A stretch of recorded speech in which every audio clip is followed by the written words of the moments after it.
श्री क्षेत्र खुलताबाद येथील भद्रा मारुती निद्रास्त हनुमानाचे महाराष्ट्रातील एकमेव पवित्र स्थान, महाराष्ट्रातील एकमेव आणि वैशिष्ट्यपूर्ण धार्मिक स्थळ म्हणून श्री क्षेत्र खुलताबाद येथील भद्रा मारुती मंदिर ओळखले जाते। येथे श्री हनुमान महाराज निद्रा अवस्थेत झोपलेल्या स्वरूपात दर्शन देतात। ही या क्षेत्राची सर्वात मोठी धार्मिक व ऐतिहासिक वैशिष्ट्ये आहे। पौराणिक कथेनुसार रामनामाच्या अखंड भजनामुळे प्रसन्न झालेल्या प्रभू श्रीरामांनी हनुमानाला वरदान दिले आणि त्या वरदानामुळेच हनुमान येथे निद्रास्त अवस्थेत स्थिर झाले, अशी श्रद्धा भाविकांमध्ये आहे। त्यामुळे भद्रा मारुती हे स्थान श्रद्धास्थान, भक्ती आणि आध्यात्मिक शांततेचे केंद्र मानले जाते। छत्रपती संभाजीनगर जिल्ह्यातील खुलताबाद येथे असलेले हे मंदिर देशभरातील भाविकांचे श्रद्धास्थान असून मंगळवार, शनिवार तसेच हनुमान जयंती व रामनवमीस मोठ्या प्रमाणात भाविक दर्शनासाठी येतात। यावेळी मुख्य जनसंपर्क अधिकारी तथा सुरक्षा अधिकारी राजेंद्र जोंधळे सर यांनी भद्रा मारुती मंदिराची ऐतिहासिक, धार्मिक व पौराणिक माहिती सविस्तरपणे सांगितली। तसेच त्यांनी हिंदवी न्यूज अक्षय ढोले यांचा सन्मान करून प्रसाद दिला। भागीनाथजी कांबळे साहेब यांची खुलताबाद येथे दर्शनानिमित्त विशेष सत्कार करण्यात आला। या प्रसंगी मंदिर परिसरात भक्तिमय आणि शांततेचे वातावरण अनुभवायला मिळाले। भद्रा मारुती मंदिर हे केवळ धार्मिक स्थळ नसून श्रद्धा, परंपरा आणि महाराष्ट्राच्या आध्यात्मिक वारशाचे प्रतीक असल्याचे भाविकांकडून सांगितले जाते। नमस्कार, हिंदवी न्यूज मध्ये आपलं सर्वांचं स्वागत आहे। आज आपण या खुलताबाद मध्ये आलेलो आहे। तसेच आपल्या सोबत साहेब आहे। साहेब, या मंदिराविषयी, आपल्या भद्रा मारुती मंदिराविषयी थोडीशी नवीन पिढीला माहिती सांगावी व आपला परिचय द्यावा। श्री भद्रा मारुती संस्थान, श्री राजेंद्र तानाजीराव जोंधळे मुख्य जनसंपर्क अधिकारी व सुरक्षा अधिकारी। या देवस्थानची महती फार भारतात नव्हे पूर्ण जगामध्ये पसरलेली आहे। रामराज्यामध्ये भद्रसेन नावाचा राजा या ठिकाणी राज्य करत होता आणि तो राजा बिलकुल रामाच्या पावलावर पाऊल टाकणारा आणि त्याप्रमाणेच वर्तन करणारा असा राजा होता।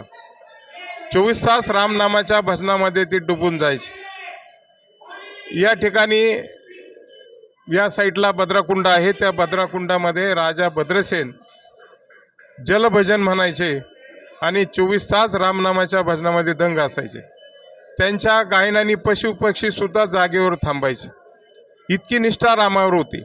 तर एक दिवस रामाने मारुतीरायाला सांगितलं, आपण भद्रावती नगरीमध्ये आपण जा आणि त्या राजाला आपण भेट द्या।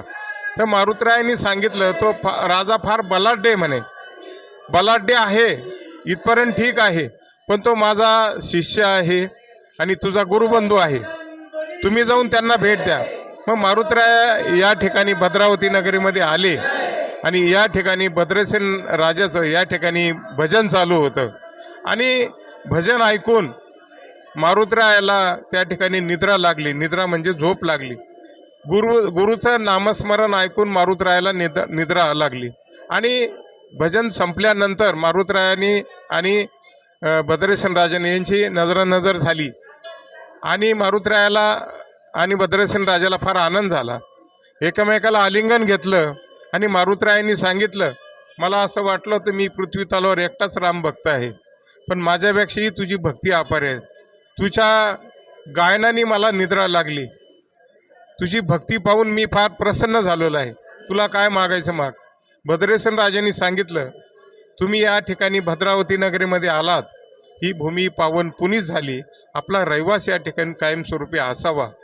म्हणून मारुतीरायांनी वचन दिलं, मी कलियुगामध्ये येईल, भावी भक्तांची इच्छा मनोकामना मी पूर्ण करील आणि तथास्तु म्हणून अदृश्य होऊन स्वयंभू शाळा त्या काळात स्थापन झालेली आहे। त्या काळामध्ये भद्रसेन राजांनी हेमाडपंथीय मंदिर निर्माण केलं होतं। हेमाड नावाचा आर्किटेक्ट होता, त्या पद्धतीने हे मंदिर त्या काळात उभं केलं होतं आणि कालांतराने ते मंदिर पाडलं गेलं आणि कलियुगामध्ये मंदिराची व्यवस्था आणि मंदिराची उभारणी झाली। या ठिकाणी 9 ट्रस्टी आहे, त्यामध्ये या ठिकाणी माननीय मिठू पाटीलजी बारगळ अध्यक्ष आहेत, उपाध्यक्ष रामनाथ पाटीलजी बारगळ आहेत। या संस्थांचे सचिव नामदार अतुलजी साबे साहेब संस्थांचे सचिव आहेत। त्याचप्रमाणे माननीय लोकप्रिय असले आपले खासदार संभाजीनगरचे माननीय खैरे साहेब आहेत, किशोरजी अग्रवाल आहेत, पोपट शेठजी आहेत, राजकुमार भूषण अग्रवालजी आहे, खंडेराव पाटील आहे, कचरू पाटीलजी बारगळ आहेत. या ठिकाणी 9 ट्रस्टी आहे आणि या 9 ट्रस्टीच्या अधिपत्याखाली या मंदिराची उत्तरोत्तर प्रगती या ठिकाणी चालू आहे. या ठिकाणी भव्य असं भक्तिनिवास आहे. गरीब लोकांसाठी सर्वांसाठीच मंगल कार्यालय उपलब्ध त्या ठिकाणी आहे. भोजनालयाची व्यवस्था 35 रुपयामध्ये केलेली आहे आणि भाविक आल्यापासून तर जाईपर्यंत त्याच्या सुखसुविधा या ठिकाणी झाल्या पाहिजे या दृष्टिकोनातून विश्वस्त मंडळ 24 तास या ठिकाणी अहोरात्र प्रयत्न करत आहे. आणि भद्रा नावाचा अर्थ होतो कल्याण आणि संस्कृतमध्ये भद्रानी पश्यंतु. या ठिकाणी भद्रकुंड आहे. त्या कुंडाचं शास्त्र असं आहे, ज्या मुलामुलींचं लग्न जमत नसेल, पुत्रप्राप्ती होत नसेल, काही अंगावरचे त्वचा रोग असतील, त्या कुंडामध्ये स्नान करून मारुतरायाला दर शनिवारी ओल्या वस्त्राने 11 प्रदर्शना मारायच्या. आपली मनोकामना इच्छा पूर्ण होते. हे लोकांना अनुभव असल्यामुळे लोक 5 शनिवार करतात आणि त्यांची इच्छा मनोकामना या ठिकाणी पूर्ण होते. या ठिकाणी भाविकांची फार मोठी सुविधा या ठिकाणी निर्माण करण्याचा प्रयत्न विश्वस्त मंडळ करीत आहे. भव्य हॉस्पिटल आहे. या ठिकाणी सभामंडपाचंही काम चालू आहे. पाण्याची व्यवस्था आहे, लाईटची व्यवस्था आहे आणि दर शनिवारी साधारणतः या ठिकाणी 1 ते 1.5 लाख लोक येतात. भद्रा मारुतीचा आशीर्वाद या ठिकाणी घेऊन जातात. त्याचप्रमाणे श्रावण महिन्यामध्ये रोज 50,000 आणि शुक्रवार शनिवार 4 ते 5 लाख भाविक या ठिकाणी मनोभावे भद्रा मारुतीचा आशीर्वाद घेतात. आणि सगळ्यात मोठा उत्सव म्हणजे चैत्र शुद्ध पौर्णिमा हनुमान जयंती. हनुमान जयंतीच्या दिवशी पूर्ण भारतातून लोक भद्रा मारुतीला या खुलताबादमध्ये येतात. 14 ते 15 लाख लोक या ठिकाणी आपला भद्रा मारुतीचा आशीर्वाद घेऊन या ठिकाणी जातात.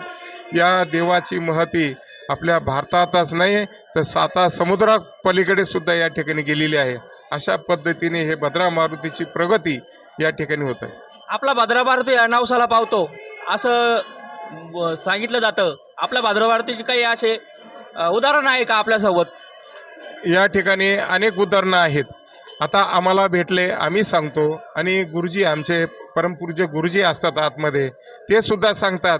ज्यांना जो आजार असेल किंवा लग्न जमत नसेल, मुलीचा असो मुलाचा असो, काही प्रॉब्लेम असेल तर ते आम्ही सांगतो 5 शनिवार करा, 5 शनिवार करा, आपली मनोकामना इच्छा या ठिकाणी पूर्ण होईल.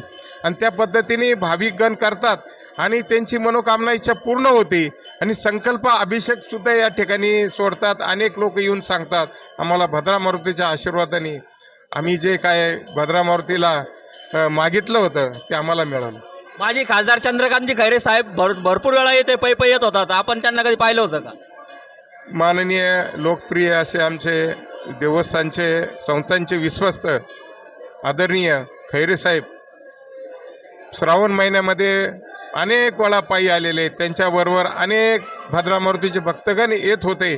पण आता त्यांची तब्येत चांगली नसल्यामुळं, थोडे आजारी असल्यामुळं, तब्येत खालावल्यामुळं ते आता येतात पण गाडीमध्ये येतात.